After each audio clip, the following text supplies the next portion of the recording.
তরমুজ সবার একটা পছন্দের ফল। তরমুজ দিয়ে যদি আইসক্রিম বানানো যায় তাহলে তার কথাই নাই। হ্যালো গাইস, আসসালামু আলাইকুম। আপনারা সবাই কেমন আছেন? আশা করি ভালো আছেন। আমিও ভালো আছি। আজকে আপনাদেরকে দেখাবো তরমুজ দিয়ে আইসক্রিম বানানো। এই তো ফার্স্টে আমি তরমুজটা গোল করে কেটে নিলাম।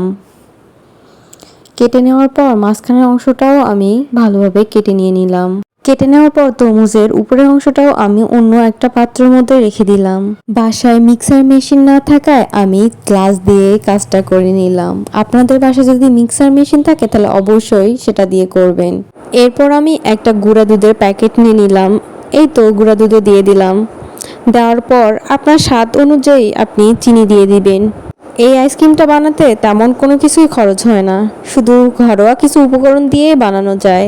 এই তো তারপরে সব কিছু মিক্স করে নিলাম। সব কিছু ভালো করে মিক্সড করে নেওয়ার পর কেটে রাখা তরমুজের উপরের অংশটাতে সব কিছু দিয়ে দিলাম। দেওয়ার পর জাস্ট দেখেন কেমন লাগতেছে। এখন শুধু ফ্রিজিং করার পালা। কয়েক ঘন্টা পর ফ্রিজ থেকে বের করার পর দেখতে জাস্ট এমনটাই লাগতেছিল, দেখেই খাইতে ইচ্ছা করতেছিল। এই তো আমি একটু সুন্দর করে কেটে নিলাম। তারপর দেখেন কি সুন্দর লাগতেছে, মনে হচ্ছে আজ তো একটা তরমুজের ফালি।